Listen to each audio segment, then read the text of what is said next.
Glad to be finally talking about bridges for a while. It's been a long time since I got to talk about bridges to a bridge audience. I usually get a lot of public works people who seem to be their number one concern is, how do I fix a pothole cheaper on it? So, as Dick said, my name is Ted Green. I do work at New Jersey LTAP, which is housed at Rutgers Center for Transportation and Advanced Infrastructure. But I'm also going to be talking about what the LTAPs are overall, as well as specifically what are they doing for bridges here in the Northeast overall. But since most people don't even know what LTAP is, but a little first about myself. Here's what I used to do. I used to be a bridge engineer. These are some of the bridges I've worked on it. Some of you may actually recognize it. I am so happy New Jersey DOT put one of mine on their front cover of it. And the good part is most of what I designed never made it into the final product. There's a little bit of it there, still in there. If you know, the fishing pier was mine. But the segmented box girders never made it into the final project. But you can see I've done a lot of things. I've also been the bridge inspector. So if you see on that middle slide in the far right, I am the person at the bottom of that Aspen A75 on that. So, and my biggest thing I hated on that project were those dump trucks, as you see going by right there. They shake a deck something worse than any semi-truck will ever do on it. So I've done a lot of big bridges, but when we get to a lot of our local bridges, it's usually we're talking much smaller things. Not only just smaller bridges, but we're also talking culverts of all sizes. But first, what is LTAP? LTAP means the Local Technical Assistance Program. LTAP is actually managed by the Federal Highway Administration, Center for Local Aid Support, which is part of the Office of Innovative Program Development. That's one of the newer offices at FHWA that was created as part of the FAST Act. But LTAPs have been around since 1982. It's been created as part of the Federal Aid Highway Program system overall. So it is something that is legislated. There currently is one in every state, as well as Puerto Rico and Virgin Islands. And then there is the tribal areas, and that area is currently under changes on it and is out for bid at the current time. So I'll be just specifically talking about LTAPs and not into the tribal part, but the missions are very similar overall. As you can actually, some of you might actually see the mission there. It says the mission of the LTAPs is to foster a safe, efficient, and environmentally sound surface transportation system by improving skills and increasing knowledge of the transportation workforce and decision makers. LTAPs strive to improve safety for all users on local roads, help local governments build and maintain their infrastructure, as well as utilize workforce efficiently, and teach road workers how to do their jobs safely. So we have a big topic. Not only do we talk about safety, which is where a lot of people talk about, but we do get into bridge maintenance, as well as quite a few other topics. And our audience is varied. It's not just the local roadway agencies. We do work with a lot of the state transportation agencies, the consultants and the contractors that work for them as well, and in some cases, law enforcement. But the key is a lot of times we do a lot of hands-on training overall with that. So. And as I mentioned, it is being managed by the Federal Highway Administration, but in each state, it's also individually managed by their individual state DOTs.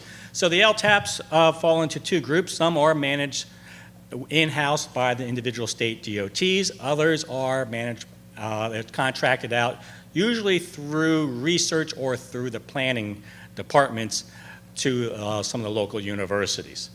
These are the LTAPs here in the Northeast region. As you can see, it's a wide variety of them. Specifically, the ones that are managed by the DOTs will be Maine, Pennsylvania, and Vermont. The rest are housed at universities. But one of the goals that we do is that we're looking for having practical workshops so that people have something to work with. Most people are coming from either the consulting world or from the public works side or even state DOT. So we're all the people that are actually doing the training as well as providing technical expertise are practicing engineers, so they're not researchers overall with that. So it makes a big difference. It helps with our credibility overall with that. So these are the ones that we have here in the Northeast, quite a range of them. Part of it, like I said, we typically have not done much bridge work, in part because people haven't asked us for bridge expertise.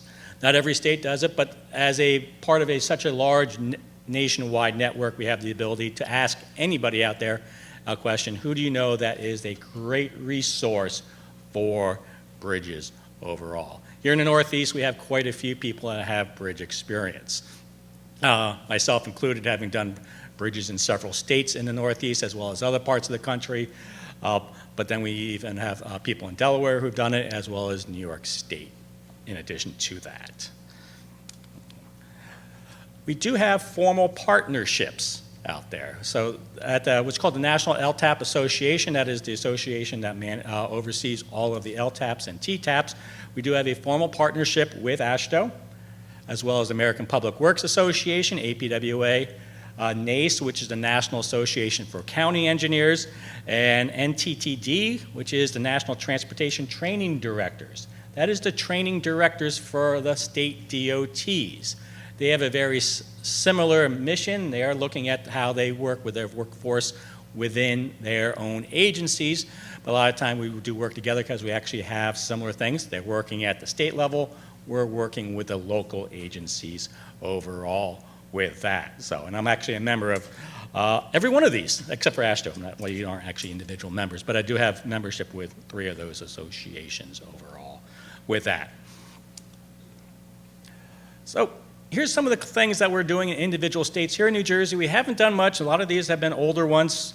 One of the first things my very first LTAP class I ever did back in 2009 was an Introduction to Culvert Planning and Design workshop. It was just for a lot of people who might not be aware what culverts were. It just gives you an idea of what are the variations of culverts. And there's always been a misconception with some people, more so on consultants than other ends, that a culvert meant that it was a concrete box about 18 feet in length, or in width, or length from the roadway standpoint. But of course, we also know it gets into much smaller things. We get into the corrugated metals and plastics, or even just concrete pipes. So there's a wide variety of those options out there. When it comes to local roads, are they using concrete for conveying water underneath a road? A lot of times because budgets are constrained. We always hear that phrase, we're trying to do more with less. A lot of people say we're still doing less with less, but we are still trying to find new ways to do it. So there's always options of doing things such as using corrugated plastic pipe. But we know, anybody ever seen what the downfalls are of corrugated pipe? Metal ones don't last very long. They rot out. All that, and the plastic ones, if you don't install them correctly, they will collapse. And unfortunately, many of them are not installed correctly, and that's what leads to the collapse of those on. Very specific, labor-intensive items, but easy to handle overall. Another class we've had, this was actually with Dick's predecessor who taught the class. It was Eric Capers from New Jersey DOT. I used to teach the bridge maintenance for locals workshops, something we're probably going to look forward to doing in the future when we get a little extra time to squeeze it in. So that was a well-received course overall.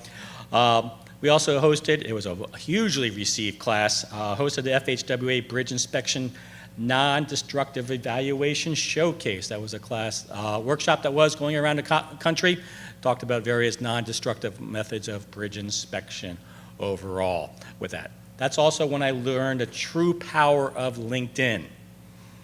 Because at one point the registration was a little low. I put on LinkedIn on the there is a national bridge inspection forum on LinkedIn, and all of a sudden it was full. Pretty much overnight. We had, I think it was 95 people in that particular session on that. And I am hoping that in 2018, I finally get to do the slide-in bridge construction workshop. It's something I've been sitting on for quite a long time. It's actually a program that the Federal Highway Administration has been pushing a lot of people overall to do slide-in bridges as a faster way of accelerating construction, overall less disruptive. I personally have done 4 of them. So when a lot of people talk about being new technology, it's not. I think my very first one was in 1989. And I know several people that I worked with at the time had done others over decades prior to that.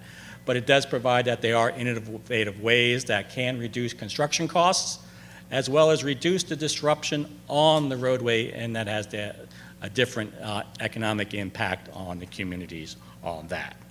So that's what we have in New Jersey, but other states have been involved. Cornell gets hugely involved on it. Cornell is part of, at Cornell Local Roads, or the New York LTAP, they've been involved with a Bridge annual conference every year. They have 330 unique attendees. They have a half day of training, as well as a 1.5-day conference. So they get very in-depth with that, so they get a lot of people from all over the state of New York. And people do travel in New York to go to these conferences, long distances. So anybody who's familiar with New York State is aware of the size overall. They put out general things in their newsletters, or what they have every few weeks. They have what's called Nibbles and Nuggets, which is one of their short little newsletters that they have for their local roadway agencies. Quick answers on bridges and culverts that have come up along the way. Also provide a lot of technical tips out there on things that they can do. And as part of their highway school, this is a massive event that they put on every year. I've just been fortunate to have been presenting at that the last couple years on other topics, but they have very specific ones on culvert sessions also. So that is a big topic in New York. I believe this year they had over 700 attendees at that one event on it. So, Maine part of Maine Department of Transportation. They put on a few things. They put on a Bridges and Breakfasts little conference. It's a little case where they just get all the locals together. They have discussions on what are some of the issues that they have with bridges out there to see what their needing are. This state DOT also uses it as a listening board to find out what some of the concerns are with the local roadway agencies also. And then they'll just put other workshops such as maintaining local bridges overall. So they're looking at minor spans and big culverts. They put an interesting name with that overall. At the same time, they also work with the bridge people, bridge maintenance, to help get information out to the locals on some newer ideas, or just to help provide mailings for the bridge maintenance people so they can get in contact with the locals who have a good part of that. Our bridge inventory. Delaware is another state that has quite a lot. Delaware is a unique state.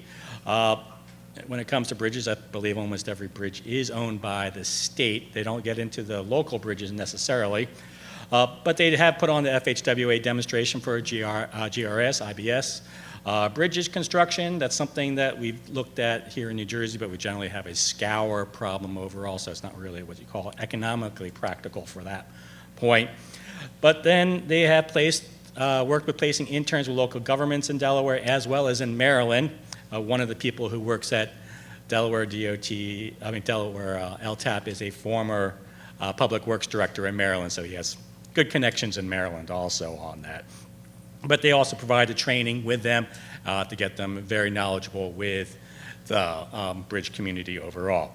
They've also done the FHWA Resource Center training on ultra-high performance concrete on that. It's always one of those things that sounds unique sounds like a new concept overall to the bridge community. I've also done bridge parking garages from the design and working with the construction on it. And that's an industry you start at 5,000 pounds PSI concrete and move up from there. So they're typically starting where we're leaving off in bridge work on that. And an interesting thing they've done with their students also is during the winter break, they've actually come up with a program where they are putting the students through NHI, the Safety Inspection of In-Service Service Bridges workshop. That's the 10-day workshop that goes on. And that's when I recently found out people travel for that class. I was out in Ohio a few weeks ago. There were people from New York, California, I think it was South Dakota, Kentucky, and they drove on it. So you saw all these cars from various states all over in middle of nowhere, Ohio at that point. So they do travel quite a lot for it. But they did this so that they can actually get that experience so that when they actually go out into the workforce, they actually spent their winter break getting this very in-depth inspection class overall so that they had something that was very marketable for them to become a bridge inspector when they did graduate later that year on that. Bay State Roads, which is Massachusetts LTAP, they're actually quite a large LTAP at the current time, but these are some of the things they have put on over time, whether it's been FHWA or NHI courses overall, general FAQ sessions. But the one thing they've had very recently, if you see almost just below the bottom, just below the midpoint, you'll see interpreting municipal bridge inspection reports. That's something that became a hot topic in Massachusetts about last year, as many of the local agencies in Massachusetts were unaware they had bridges. That was their responsibilities, because historically the state had been doing it, and because they do have the oversight of all the bridges overall. But all of a sudden, somebody basically went through up to them and it's like, here's your reports. And they're like, what are these? And they had no idea how to interpret what a bridge report said. The idea of something like Pontus meant nothing to them. They thought it meant the Pope. But then just going through something like the SINA sheet, which can confuse the best of people, was something that was really had no understanding about that. So they had these workshops throughout the state on how to interpret the bridge inspection report. And it's not as frightening as it looked, but it does made sure that everybody was aware of their overall requirements. And also as part of the Mass DOT's Innovative Conference, they do that I believe it's every fall. It's a rather large gathering they have in Boston at the Boston Park Plaza Hotel.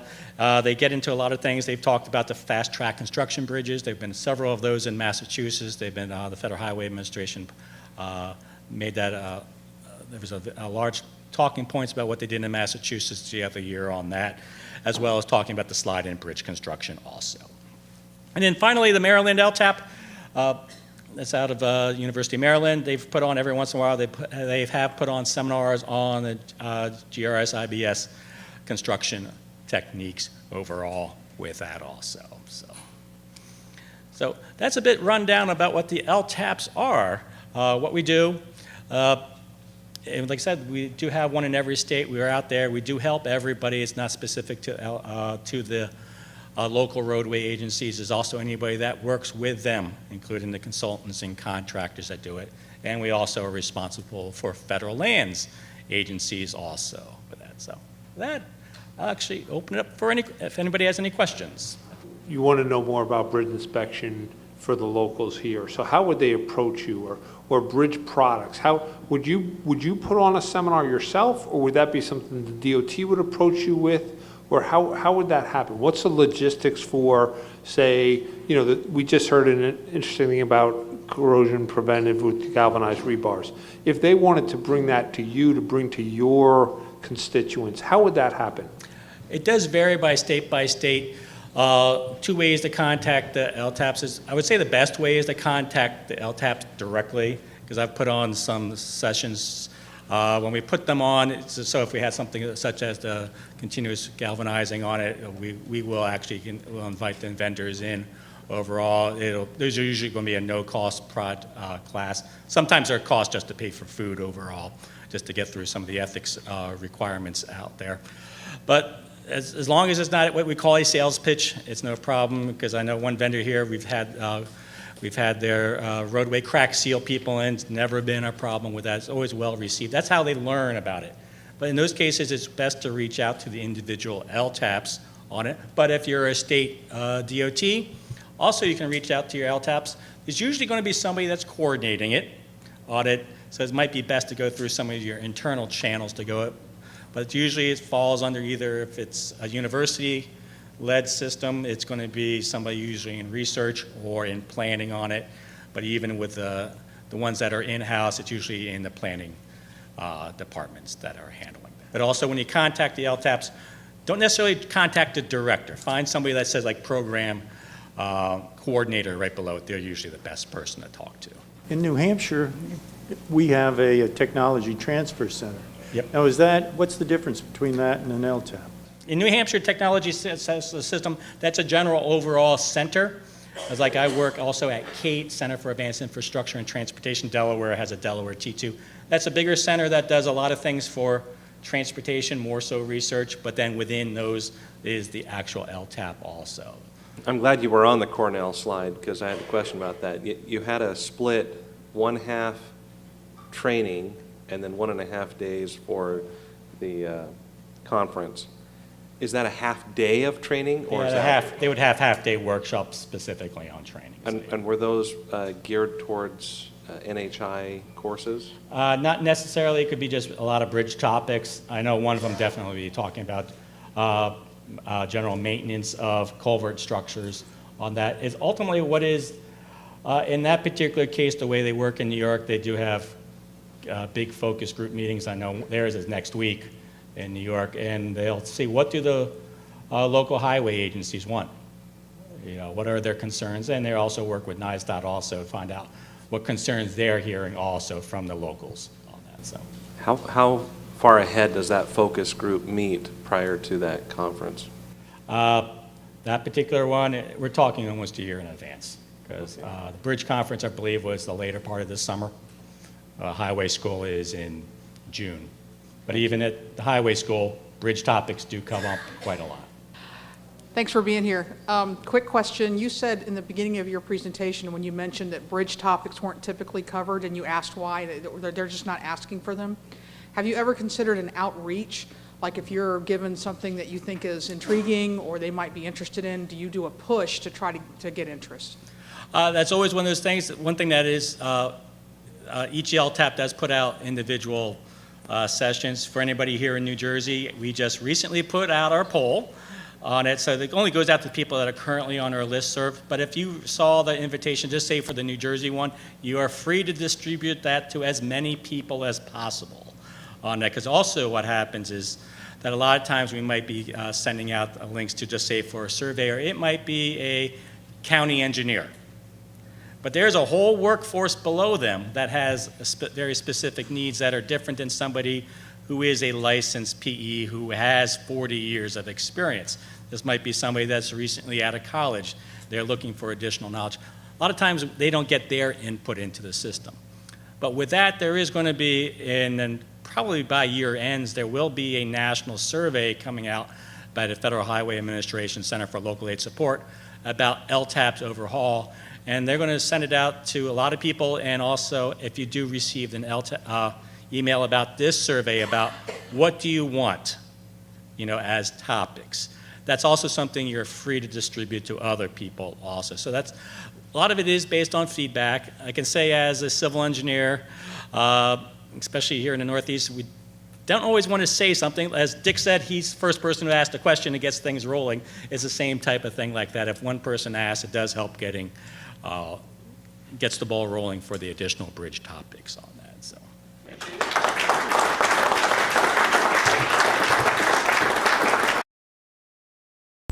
The preceding video was produced by the National Center for Pavement Preservation.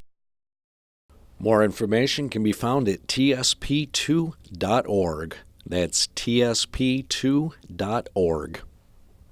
Additional support provided by Michigan State University.